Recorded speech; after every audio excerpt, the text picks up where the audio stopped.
Our next presenter's passion is to stop the process of just building and start a better process of engineering and infrastructure we use to display our models. The clinic you're about to view is a small sample of the approach he used to define the process of engineering rather than just building. He uses today's modern techniques to build and retrofit most simplistic of model railroad benchwork. The first in a series of videos centered around the design, engineering, and assembling platforms for your modular railroad. Please welcome Jeff Rykiel. Okay, good day, everybody, depending on where you are in the world. What we're going to show today is the second video in the series of videos that were just spoken about. So, Mr. Producer, if you could start that video, we can move on from there. Hi, welcome to part 2 of building our modular system. Today we're going to work on two different things. We're going to work on our riser modules, incorporating risers into modules, and we're going to work on our corner systems. We have two different versions of those. Last time we showed you the tools and methods as well as materials that we were using to create our module sets, and we showed you a few things about how to create the corner blocks, to find our joinery and different joinery methodologies, and we're going to use those here. Today, however, we're going to focus more on how to generate our risers and how to generate our angles for risers and techniques that we use to get those measured out as well as in place. We're also going to be talking today about these corners, and in this case our corners for generating these corner blocks and how to create those. So all in all, this is a fun project, so let's get started. Let me show you how I built the riser module.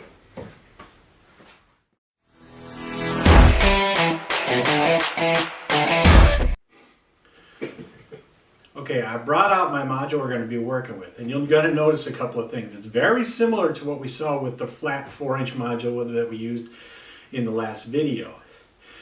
The only difference is now I'm dealing with different heights. Okay, this is literally a 6-inch module and this is an 8-inch module, and I refer to that in the height size. I've cut my blocks and I've cut my cross pieces and front pieces to 8-inch, so that's basically made a box. I also have, as you can see over the top, get this up here really quick, is I have the two pieces in the center like we did before, so that if I wanted to add a leg here, I can do that. Now, what we're going to be doing here is we're going to be doing a number of things from this particular system. First of all, this is going to be connected on this side to a 4-inch module, so I'm going to have to wind up cutting that. However, if you remember the last program, we talked about making a higher backdrop, and that's what we're going to be doing here. But in order to make the whole thing work in this context, I made everything the same size so that I can show you how to do it from scratch. The front will start at 4 inches and pretty much stay that same length across the front. However, on the sides will actually be lifted across, and of course in the back it'll actually go back down. Now, with that being said, you're going to see a number of things that are a little bit different here than you saw on the first one. First of all, it's the height. The joinery is a little bit different because I've already put in the joinery to make the boxes symmetrical. And that's going to change, and I expect it to change, but for right now I just wanted to put it together. We're going to show you how to actually do our layouts specifically for risers. Now, there's two ways to make a riser, okay? The first one is an integrated, where I'm actually cutting the riser into the ribs or the cross members here. And we're going to show you how to do that. The second way is actually done with another piece, where you actually take a separate piece and you actually stack it on top, whether that's from a tabletop. For example, if I were to put it on a tabletop, let's go this way, and I create my rise out of that, I'm not really too in tune with that. I don't like making a full tabletop and doing the rise out of that. If you're going to do that, there are foam inserts that you can put on top of the tabletop, and that works just fine. But if you're going to be doing it with the framework, we're going to show you how to do it an easier way. Sometimes it's done on the side and done with screws, and in other cases it's done this way, where it's actually made with two pieces. It's very strong, but you have to deal with the angle, and that's something we'll show you how to deal with later. All in all, when you start making risers, you have to start out with a plan. And the first thing that we need to deal with is what we call the elevation. The elevation goes from where it starts to where it stops. And the elevation that I'm worried about is not the module itself, it's the track. We'll show you how to do that next.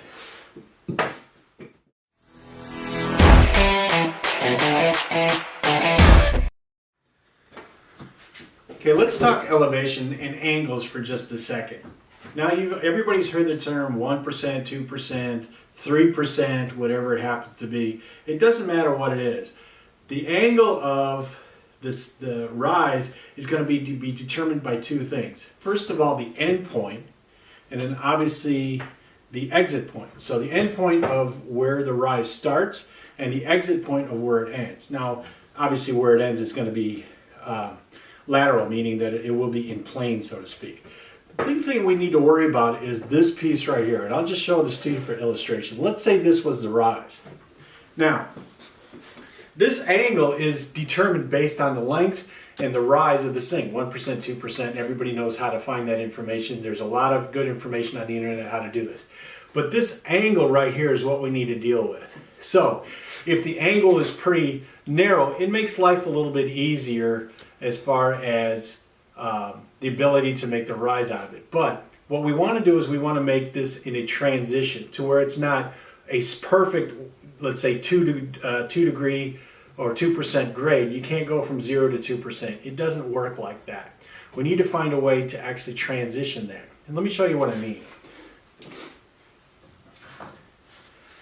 Let's say these two pieces were rail cars, and on the flat, they seem to work out with no problem. However, when they get to this here, you'll see that the rail cars from this particular section are going to have a problem. Is that if the transition is too strong, obviously the couplers come apart and maybe the car doesn't work.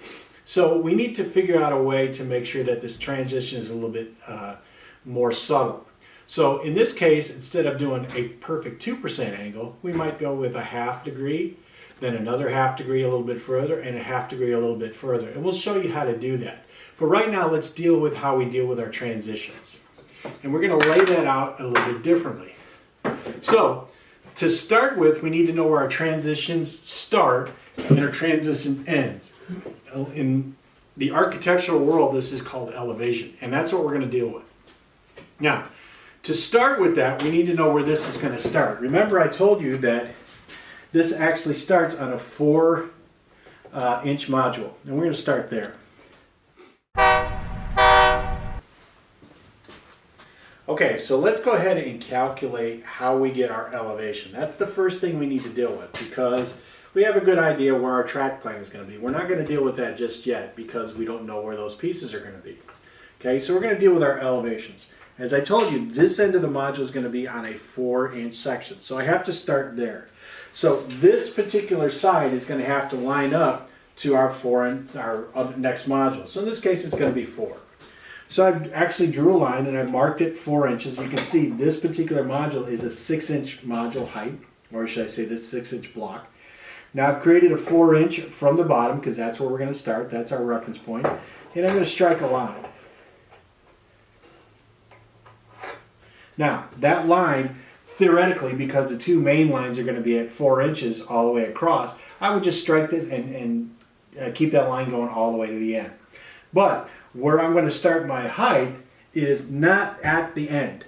You never want to put it at the end. The reason being is because if you put it at the end, you're going to have to account for that angle immediately. The second thing is that it doesn't secure too well. So literally you should always have it inside maybe an inch or 2, wherever it happens to be. So I've calculated mine to be 2 1/4 in from the end. Okay, so I go in here, mark 2 1/4. That's my first point right here. Okay, can't see that just yet, but essentially that's my first point. That's my straight line until I start the rise.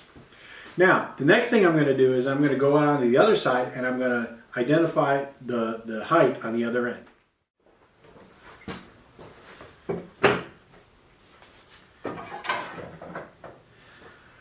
Now on this end it's a little bit different, okay? I've already identified my height on one end and now I need to identify the height on the other.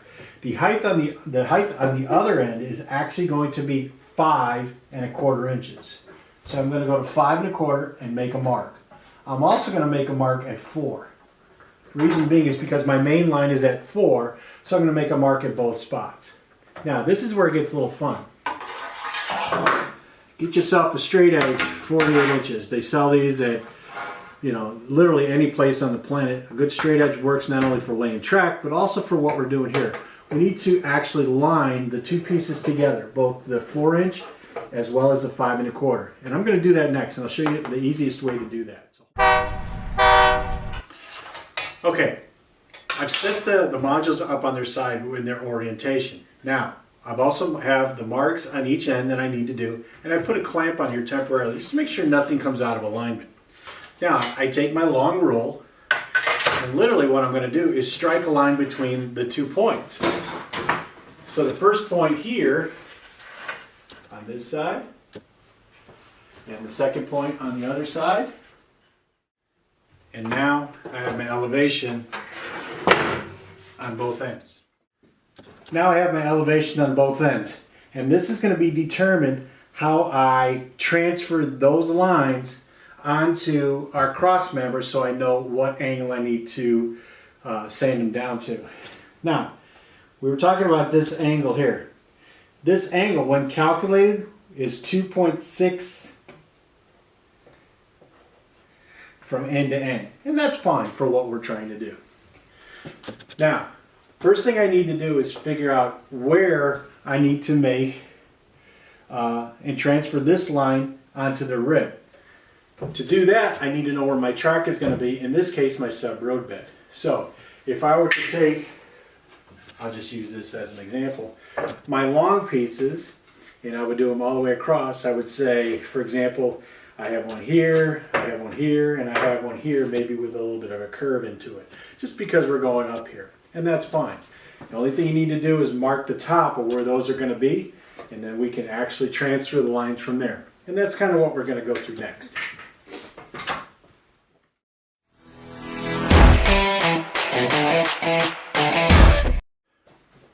Okay, so we're ready to start cutting our ribs. So we have 2 different lengths of ribs that we need to do. We have 3/4 and we have 1/2 inch.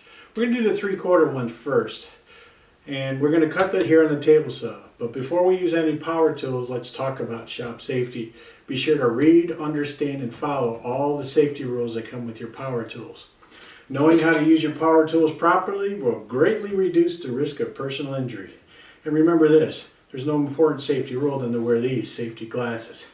Also, when wearing long sleeve shirts, make sure your sleeves are actually rolled up because they could actually get caught in the blade or on the side, causing severe damage. So what we're going to do is we're going to go ahead and cut this at the desired length for the cross cuts. We'll deal with the height later.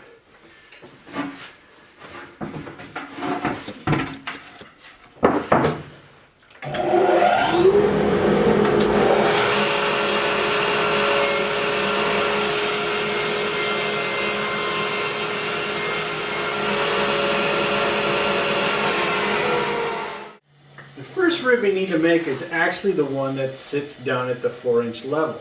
We know it's going to be 4 inches tall, so we can make it at that height right now because we're going to be cutting off the other one later. So I'll set my saw to 4 inches, which is accurately tuned, and we'll make that cut.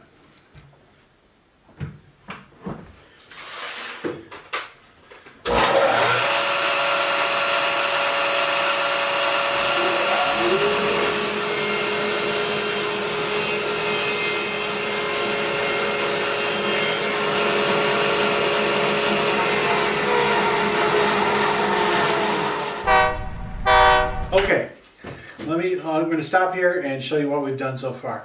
We have our boxes complete. We have our transfers complete. Now we need to figure out where we're going to put our ribs. We know one is actually going to go right here, so we're going to install that now. We're not going to glue it in or a pocket screw it yet. We're just going to put it in its proper position. I have another 3/4 inch piece, and I have 2 1/2 inch pieces. We really don't need 3/4 inch everywhere, so you can actually do it with either one. But I'm going to put in 2 ribs, a 3/4 inch piece here, a 1/2 inch piece approximately right here, and then another 1/2 inch piece approximately right here. Now you may think this is a lot of material, but don't forget we're going to be cutting out a lot of it. So we're going to be cutting along the front, we're going to be cutting along the side, we're going to be cutting along here. Now the reason that I'm putting the extra ribs obviously is not only strength for the track, but I want to make sure that the risers have enough support all the way along. It doesn't matter where the ribs actually go, we just need to make sure that it's done properly. We'll use pocket screws to put the ribs in, and then we'll start going through the process of transferring those lines. So we can either put the pocket screws in now, or we can do it later. It's completely up to you.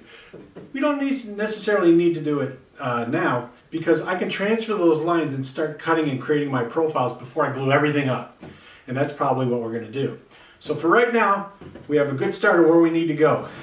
Now let's transfer the lines for our track plans along the top, and then we'll start transferring these lines from where they sit within on the rib, on both the front and the back. Make sure you label these.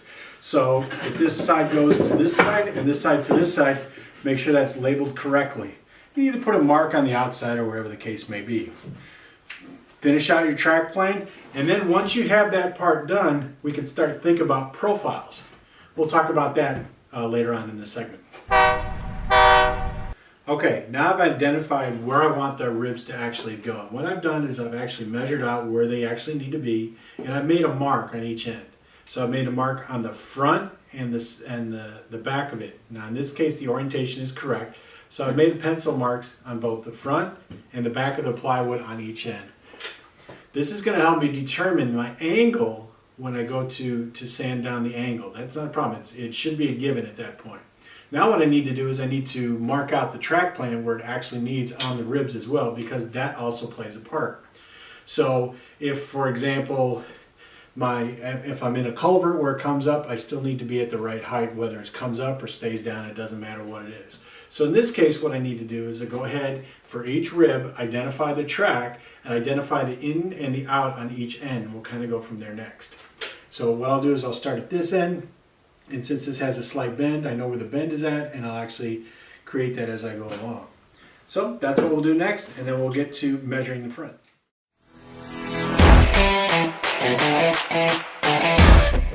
Okay, so what we're going to do next is we're going to start the process of identifying and measuring out where the cuts need to be to equal the appropriate angle. So we know that the first two are going to be at the 4-inch, but this one starts an angle. So the first one that we're going to identify is we'll start the first two. I know those to be at a given height of 4 inches. So worst case scenario, I'll just measure out, make sure I'm at 4 inches, come out to the 4-inch mark, align it, and then strike a line.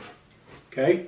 I'll do the same thing, so next thing I'll do is I'll mark, actually it's probably easier to take that off.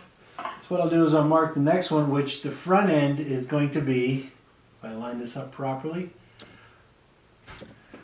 so from the leading edge to the first cut line is 4 1/4 inches.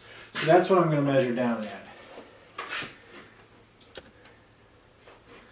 Mark 4 1/4. Exactly. 4 1/4 on the other side. And when you have a flat table saw and everything is flat, it makes this job go a lot quicker. Okay? Now, the second line I need to do is on the back. So I measure from here, and now that line has gone up 4 and a little over 1/4 inch. So I go to the back side, measure down from the back end, align it, find my 4 1/4. It's easier with my glasses that are off. Actually, I can do it this way because the alignment's perfect. So it's going to be... Okay, I'm going to bring this closer to the camera to give you an idea of what the piece is. So this is our outside of the module here. Here's our 4-inch line. There's 2 tracks, one here, and here's our elevated, our first elevation. You can see that this literally is up a little bit. It's not much, but it's a little bit. Now what I needed to figure out is once that part is done, if there is a profile, whether that profile goes up or that profile goes down. Okay? Doesn't matter what it is. In this case, we know that our front edge of the module sits at 4 inches. Doesn't have to be, but it sits at 4 inches. So literally this is going to come this way. But our profile up is actually going to start here and then work its way up, let's say to this mark. Okay? That's literally what we need to do. Now all we need to do is cut all these pieces out to the line and just copy the process all the way through.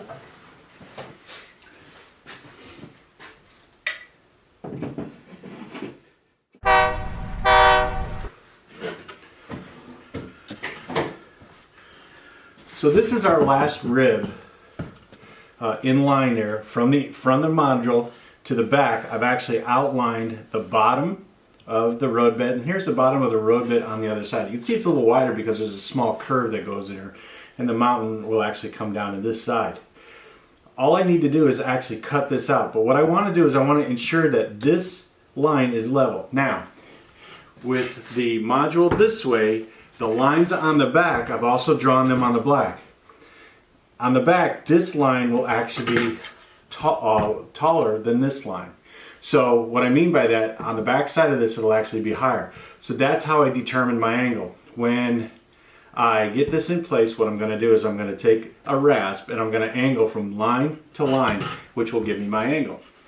All I need to do is follow that all the way through. It's a situation every modeler seems to run into when dealing with risers. First and foremost, this is a typical framework that many modelers can use, whether it's modular or permanent, doesn't matter. You have a step down. How do I get risers above the track line to work across from end to end? Let's say we're just going to go here of a given height. Doesn't matter what it is, but for right now we need to have our risers be actually on top of the framework rather than underneath it. We'll just put this like this. Now, I can still use the same line that I used before. The difference is how I measure that information. Now, let me show you what we mean here. We're still going to use our rule to measure this distance out, except we're going to do something a little bit differently. Bring out our rule. So it's a little bit easier. First thing we need to do is move it to the front. The same thing holds true here. Doesn't matter where it is. Now, our lines are still listed as far as our elevations are concerned. Now what we're going to do is we're going to say, okay, if this first line is at 4 inches and I want to start, say, at the 8-inch mark, that's where I put my line. Mark it at the 8 inches. Move on to this one.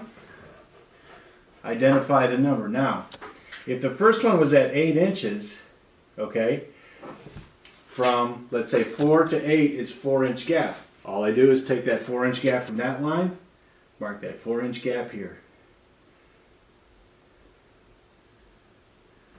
and continue it on down the line.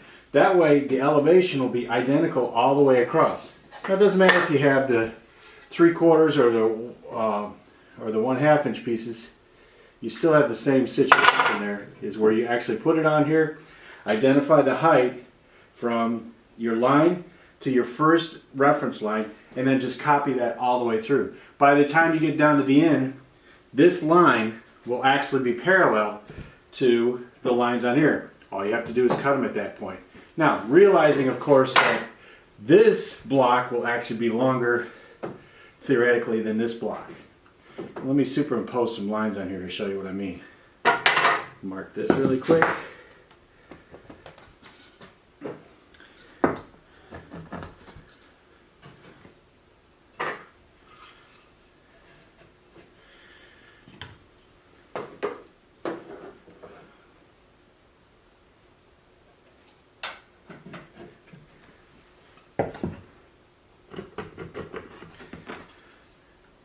And as you can see, the block lines will be slightly one higher than the other. And that's fine. At the end of the day, when you move all the way down, you can use this technique to do all the way down your railroad if you need to. Just follow the elevation as you see fit. Now, what happens if I go in the reverse? Let's say this is the lower end and this is the upper end. Well, that presents a small problem, but there's an easy way to fix that. First, we put on a stick, okay? Let me show you how to do that next.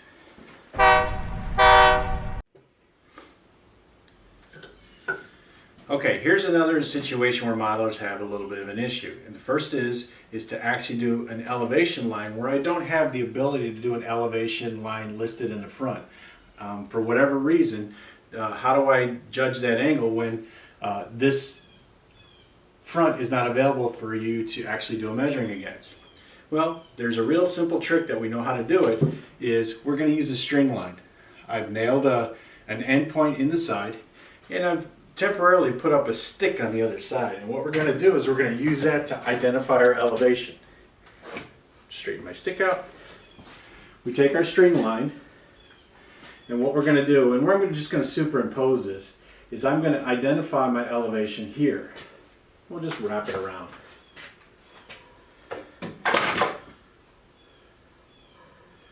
Now, with that, all I need to do is bring this system all the way up to the front, and to make a determination of what my low end to my high end is there. Let's say that's 5 inches.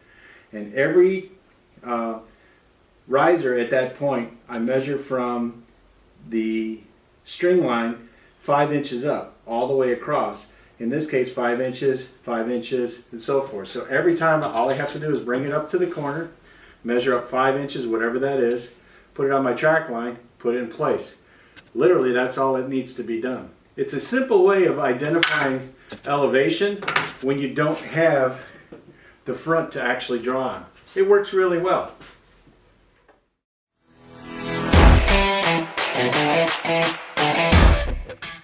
Okay, let's talk about how you go about cutting the ribs.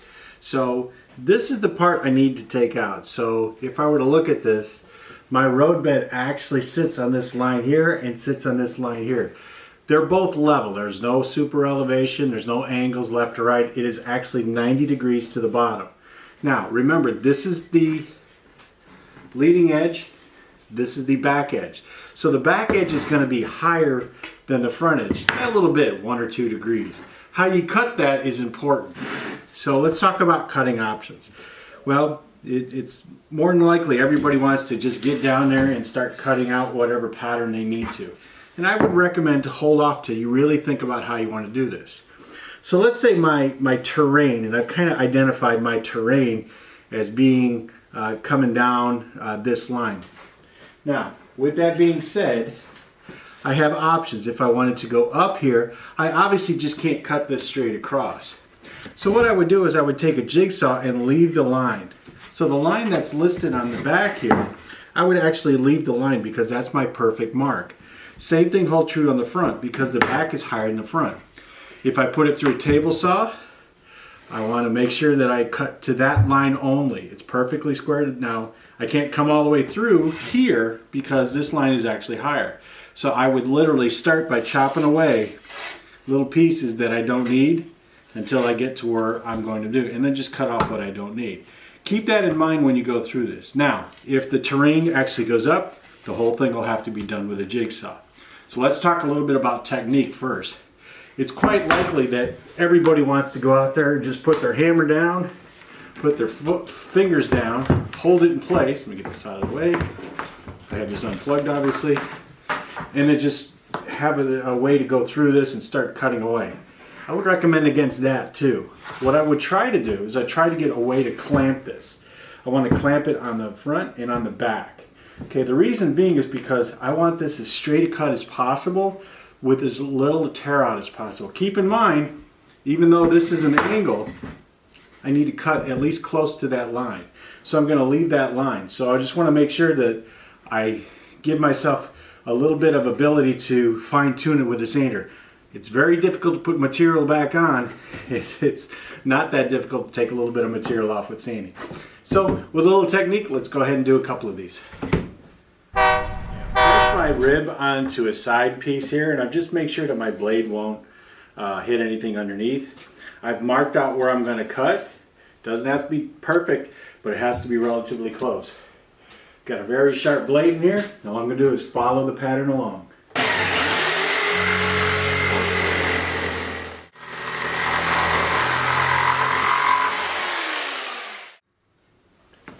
Now we're ready to sand up whatever we need and get that down to our final destination. As you can see, I still see the line on the front as well as the line on the back.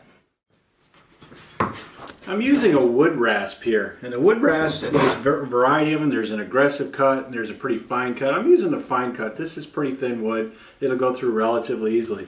And all I'm doing here is going from line to line. I start out at one end, put it on the end, and as you can see, in a pretty quick work, I can get that line all the way to the end. Real easy to do. Just takes a little time and a little effort.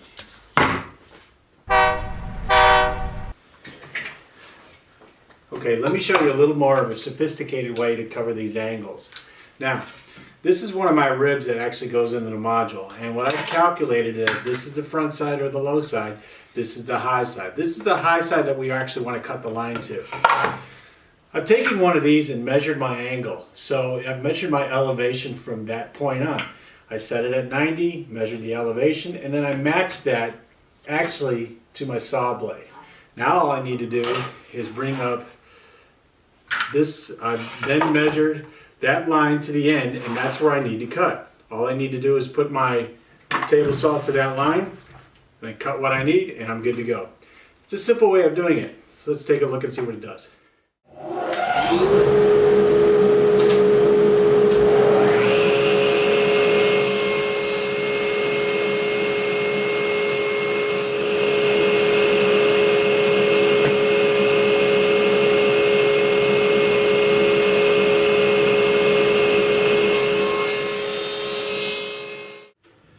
want to show you what we're going to cut next. So this is the back side of our piece. So what we're going to be cutting next is this piece here. I only need to go as far as here because I'll be making a little bit of terrain into that side. So we'll make our first cut this way.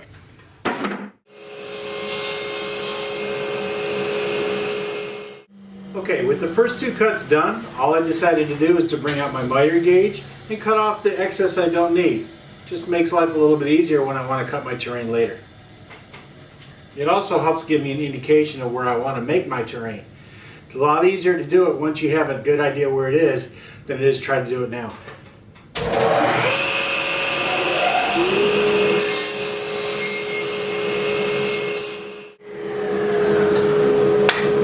Nothing to it. Okay, I'm bringing the camera around to show you what we're at so far.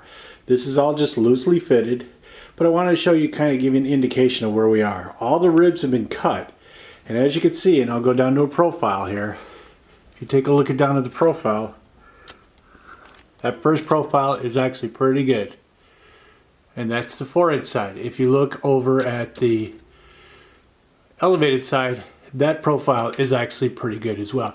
There's some minor sanding and minor adjustments to make, but we can make those pretty easily. And we'll do that once we start putting them in place permanently. Now, the next problem that I have is actually out front. I need to cut to this line all the way across. The reason being is because that's the front of my module. The second issue I have is the following. I've cut this side actually down on both ends. Now the joinery don't fit, so I now have to mark for the joinery on this side. I can get away with it by clamping it and putting a pocket screw in here with no issue, but I think I want a little extra power or a little extra strength in this case because this is going to be an end module. So we'll go ahead and mark those.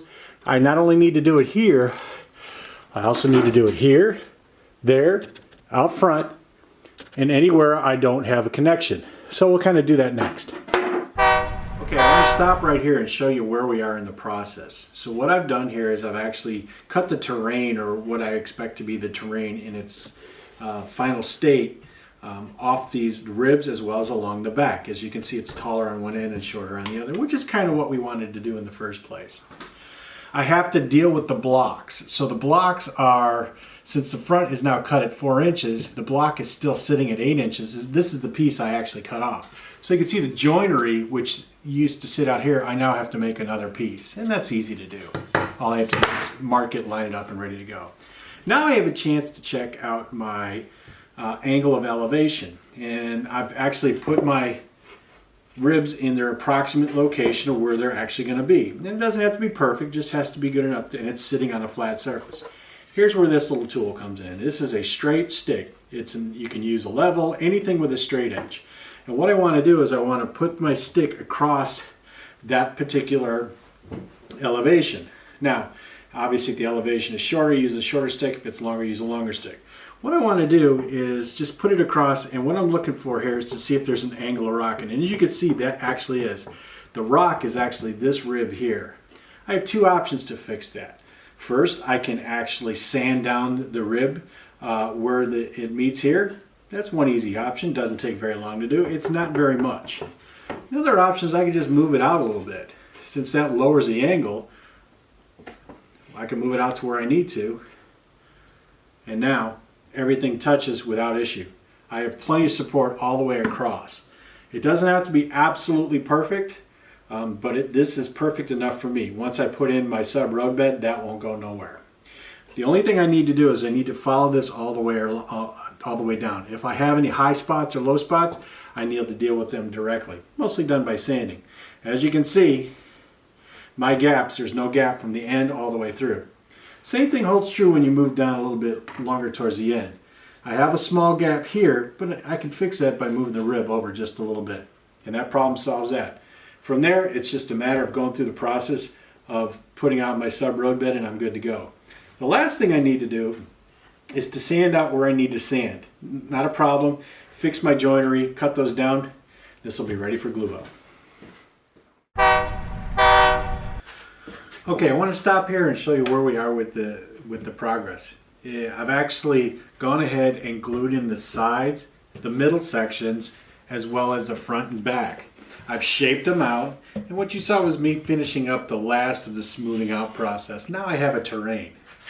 The next thing I want to do before I do anything else is to bring out my track plan. And I've made a couple of the templates for the road bed, and I'm going to place them on there in their approximate locations. Couple of marks, and I've left them long, and that was done on purpose, and I'll show you why here in a little bit. So now that I have these in place and I have the ribs in their approximate location, a couple things I wanted first of all to do here. First is to see if there's any deflection, and we don't really see a whole heck of a lot, and that's pretty good. But I know you can't see it, but if you take a look at this first rib here, which is the one that is next to the blocks, my connection for my angle actually starts a ½ inch past that rib. So what I need to do is I need to make a relief cut, and I'll show you why that's important here in a few moments. Once all these pieces are in place and everything fits like it's supposed to, I'm then going to gently mark and screw only the permanent ribs on the blocks themselves. I'm going to leave these loose for now. We'll identify once they're in the right location, then I will go ahead and mark them in to where their locations are, and then screw them into the side. So we're actually going to do that next. Okay, I put the module up on its side so I could show you a couple of things. I've actually glued and screwed all the ribs in, and I've actually made these relief cuts using this template you see right here. Just attach it on, trace it out, and it's going to help alleviate some of that weight because each rib actually has that. Let's move this back down on its face.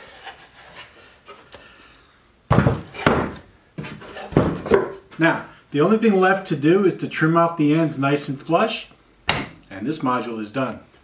So let's get to work on some corners.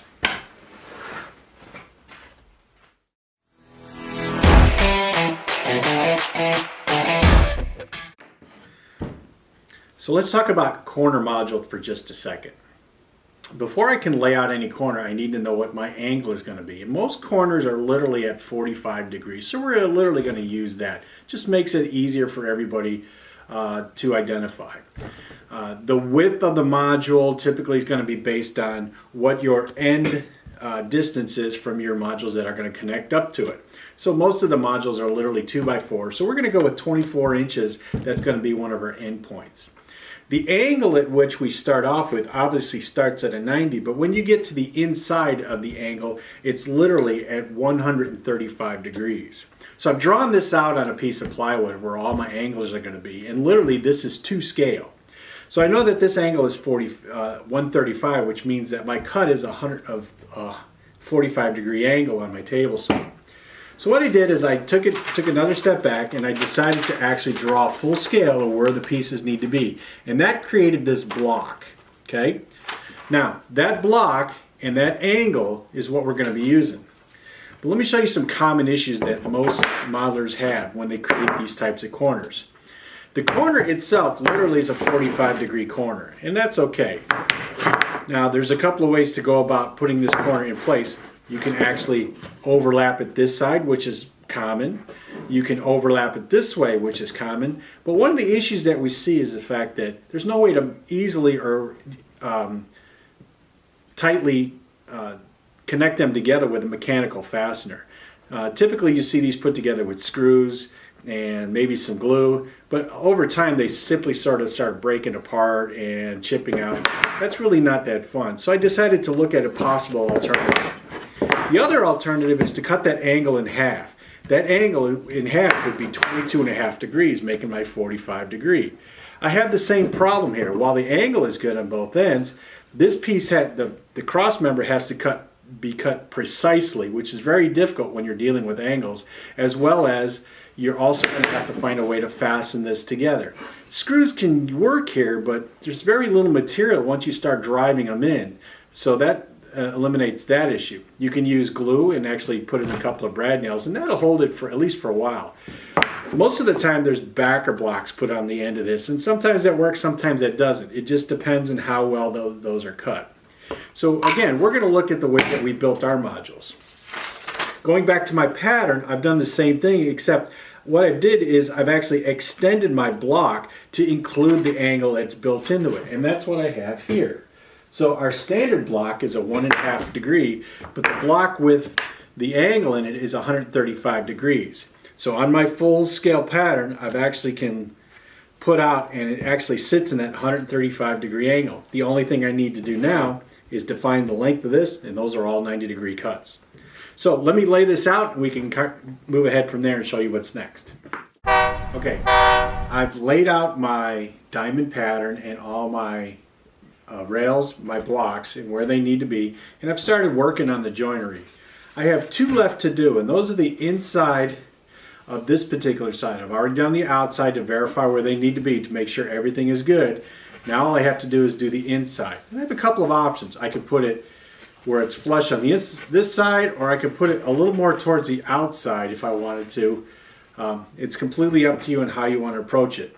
I'm going to put mine on the inside. I really don't need to worry about changing the settings on my fastener or my machine that actually does those settings for me. So all I'm going to do is just mark those and cut those. I'm set up for that over there, and that's what I'll do next. Okay, the next piece that we're going to be doing for our fastening systems for our sides is to create pocket holes. They'll be used as clamps along with glue, but it will also be used to keep these joints nice and tight while the glue dries. It's as easy as taking the piece, placing it in the pocket hole jig, clamping it down, and drilling a hole.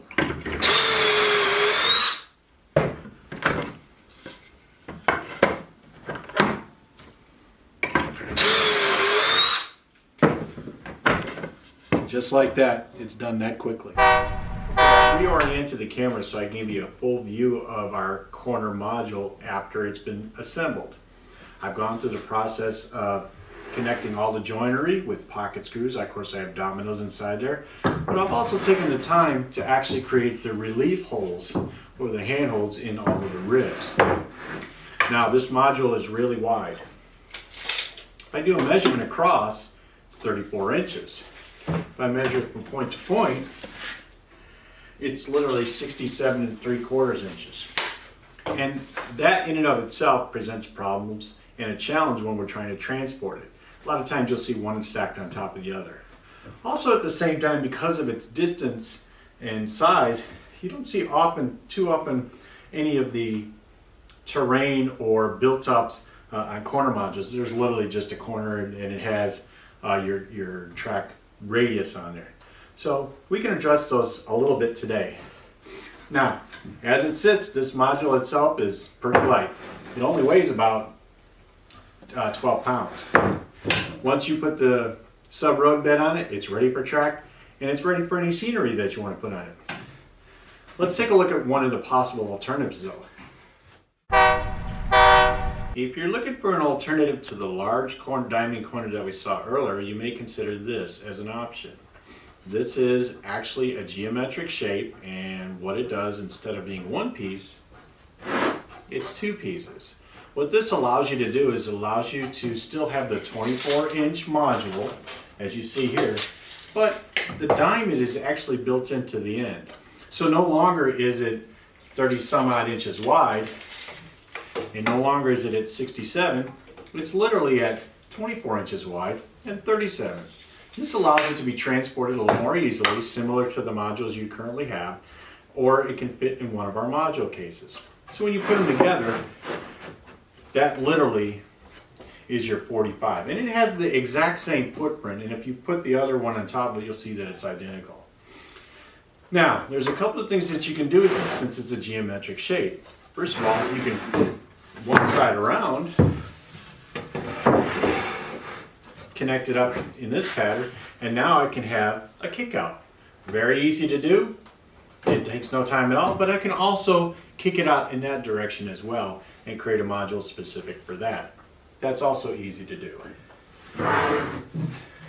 This transport very easily, and all the same techniques are used to create the module like we saw with the riser. You can use the same techniques for the back, the front. But what this also gives you the option to do, because this is perfectly square along the front, I can actually put a module here, or even maybe make a cross piece to where you can change out scenery. Possibilities are endless. So this projects have been really fun to build. They don't take a whole lot of time as long as you prep and make sure that all of your angles are correct for both your blocks as well as the sides for your system. All the other techniques are identical.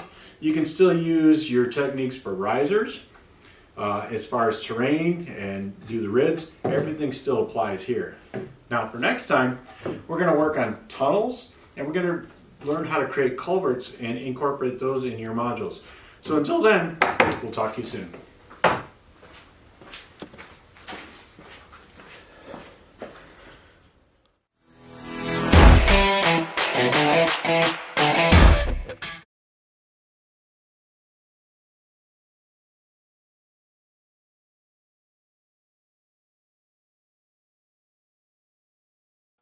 Because they're all intrigued because I'm answering them as we go.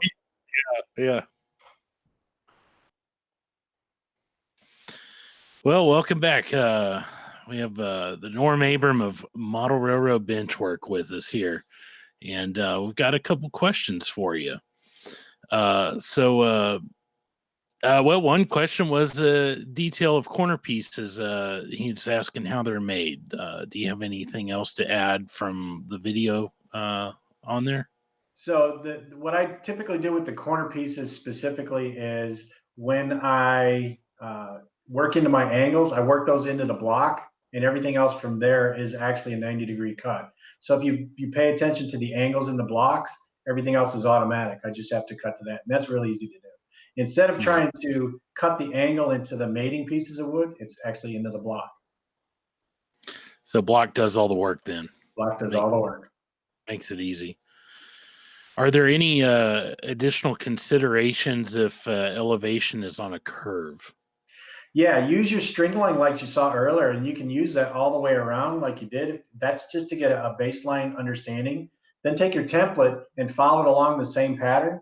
You should only have to make minute adjustments with sanding and up and down from that perspective. Now, if you're using an integrated piece like we did there, you just may have to sand a little bit. But if you're using a piece that actually sits on top of, let's say, a brace or something like that, you can take a 90-degree cut and shave off just a little bit, put it back in place, put the road bed back on it, and check your measurements. The thing there is that you make sure that there is no what I call teeter-tottering or going up and down. That means you usually have a high spot or a low spot. Cool. What do you estimate these modules to weigh? So the module that I showed you with the riser blocks, they don't weigh much at all. And actually, I have it right here. So if you really want to do it, it only weighs about 10 pounds, 10 to 13 pounds. And that has a lot of wood into it. So when you get to that weight, what we try to do is we try to take out weight where we can. In the ribs, we take out little center sections and pieces that just add extra weight. Also, we don't use 3/4 inch pieces in the center. We may use 1/2 inch, which just makes the module lighter than it is.